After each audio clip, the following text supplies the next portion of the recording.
All right, so check this out. A couple of months ago when I was preparing my trip overseas, just like I'm spending every summer a couple of months over my parents' house over in Europe, that's in Bulgaria, which is located on the Balkans, right above Greece. Normally, my wife and I both try to work remotely from there. And of course, to work remotely, you need some stable, fast internet connection.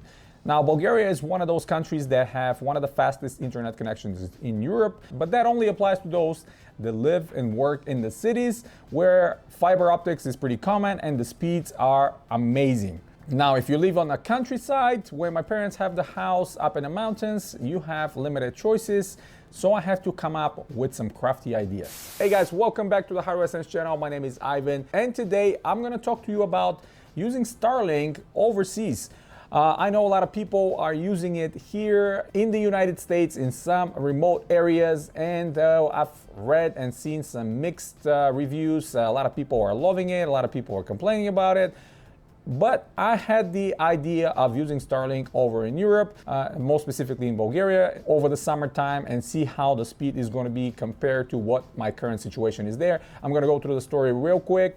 At the moment, in the last 7-8 years, at my parents' house up in the mountains, we've been using this internet provider that kind of is wireless as well with these antennas. Your maximum speed is 50 megabits, which is not bad per se when it comes to working and stuff like that. But the reliability is very low. Every storm, every rain, everything like that interrupts the internet. You'll see intermittent drops of the speed, or drops of the service entirely, which you can imagine if you're in a conference call and if you're trying to talk to other people, all of a sudden your Zoom or your Skype or your Teams disconnects completely and you're out of luck. Relying on your cell phone is your only backup. Unfortunately, in the area, there's no 5G yet, only 4G, so you can kind of tether off your phone, maybe get some data there, but of course it's limited. It's not unlimited data, so you're always kind of struggling, especially if you have kids, you have other family members, they want to stream, they want to watch movies, they want to play games. So Starlink was an option I was exploring, and I was actually considering bringing the antenna from the United States over there and installing it. But I checked out, why not see if I can order it from Bulgaria and see what it's going to cost me.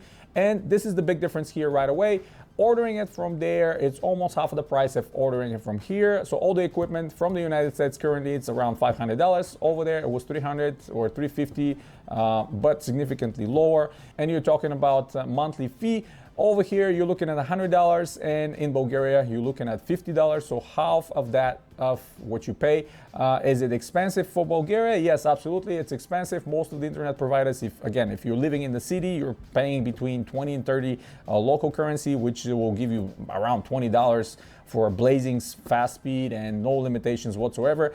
But when you're in the situation when you don't have anything to choose from or pick, you kind of are stuck with it. So $50 US, not that big of a deal when it comes to getting the Starlink. Now, getting all the equipment, I made the mistake initially not to get the LAN adapter for their provided router, which I'm not sure why they created a router that doesn't have LAN already built in. But okay, I guess we just want to sell dongles just like Apple. And the other thing is I should have bought initially the mount for the side of the house. And not only that, but when I ordered one, I ordered the short one, or kind of like the narrow one, which you're going to see on the video. I had to be crafty in order for me to put the antenna above the roof line. They sell a little bit of a different one with a longer arm on the bottom, which you can use to kind of bolt into one of the beams and extend the antenna.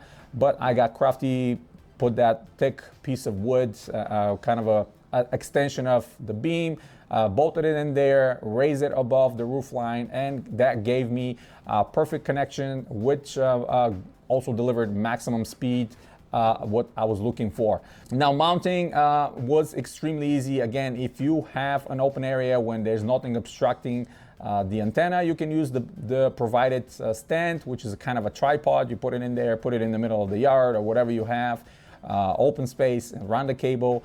One thing you will notice right away, in Europe, the cable they are providing you is 50 feet, which is kind of on the shorter side if you are planning to put the antenna outside in the middle of the yard. So you're gonna have to order extra cable. In my particular situation, the cable was plenty long because I had a very short distance between the antenna and where I put the actual router inside, and probably 10 feet, no more than that. but it's okay. I'm fine with the 50 feet. The way the frames of the windows are all there, they're all wooden, so it was easy for me to drill a hole through the frame, run the cable, then use some silicone to mask the hole, and everything look fairly clean. Once I paint the frame of the window, it's going to look even better. Then run the cable underneath the beam onto the antenna, and antenna looks fairly nice, even with the ugly addition of that beam I added. It's staying in that position, it's delivering maximum speed, and again, you're going to see I'm getting between 260 to 300 megabits consistently. Yes, absolutely. The latency is much lower. You'll see latency around 80 milliseconds, 90 milliseconds, or 70 milliseconds. So if you're planning to play first-person shooters, don't do it yourself. You're definitely going to be frustrated. But if you're playing something else, let's say Diablo 4 or other games that don't require you to be fast with your reactions, you're going to be fine with no problem whatsoever. Installation is absolute breeze. Their application is super simple. And what I ended up doing is, after I ordered the LAN adapter and the mount, I used the LAN adapter to connect to my own router, because their router, let's face it, it's not that great. The distance of the signal is not that great, and there's no other additional LAN ports. So getting the little adapter gave me an option to bypass that router they have, lead it to my own router, which is Xiaomi, and of course it has Wi-Fi 6 and all that stuff, multiple antennas, multiple LAN ports, so I can use it. And since then, it's been absolutely rock solid with no problem whatsoever. Solved all of our issues. The kids could have streamed, watch Netflix, do whatever, play games. My wife can work, I can work. We can do all that stuff simultaneously with no problem whatsoever. And now remotely, when I try to access over there, I can access my router, I can access my cameras, my security cameras, and everything else much faster. Gives me a great opportunity to monitor and rely on that connection. Again, connection up to 300 megabits with the Starlink over there. It's absolute plus. Again, considering what I was working before was 50 maximum and it was not consistent. I haven't seen a single drop of the network, even when satellites are being switched. I haven't noticed any issues, any problems whatsoever. Is it worth it? I mean, it's up to you. To me, the comfort of not having to stress about, is my conference call going to drop, or am I going to be able to do my job over there while we are visiting family, is a huge plus. And until the local cell phone providers give us a 5G network nearby, this is going to be the situation. Again, with the 5G, you can get a house router from the cell phone provider for as little as $20 a month, and the 5G for some reason is unlimited, so you can get super fast blazing speed, again from 300 megabits to about 500, but at the moment, and probably in the next couple of years, we're not going to see it.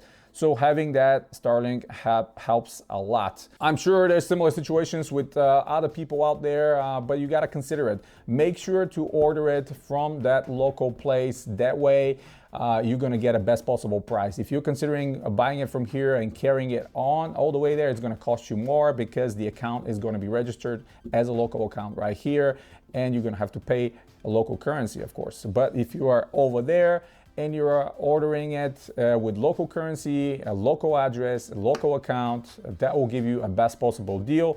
And that way you're gonna use that internet in much cheaper price, still relatively expensive considering the local ones.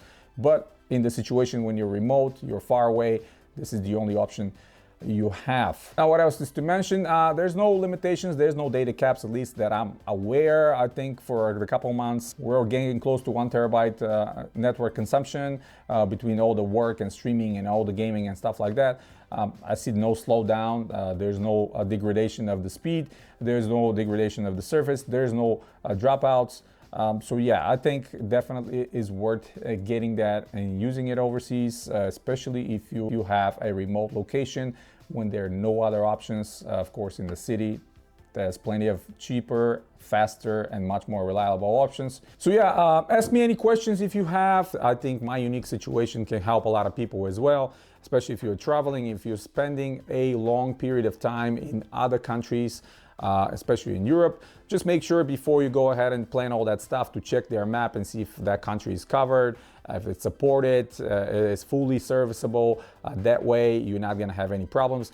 Personally, my equipment arrived from Germany via DHL. It took less than a week to arrive straight to my door. No problem whatsoever. I was able to pay with my US credit card, which means I can pay from here now because the charge goes to that card, no problem. I don't have to burden my parents going forward to pay all that because of course it's my internet connection. I'm paying for it. They can enjoy it all they want.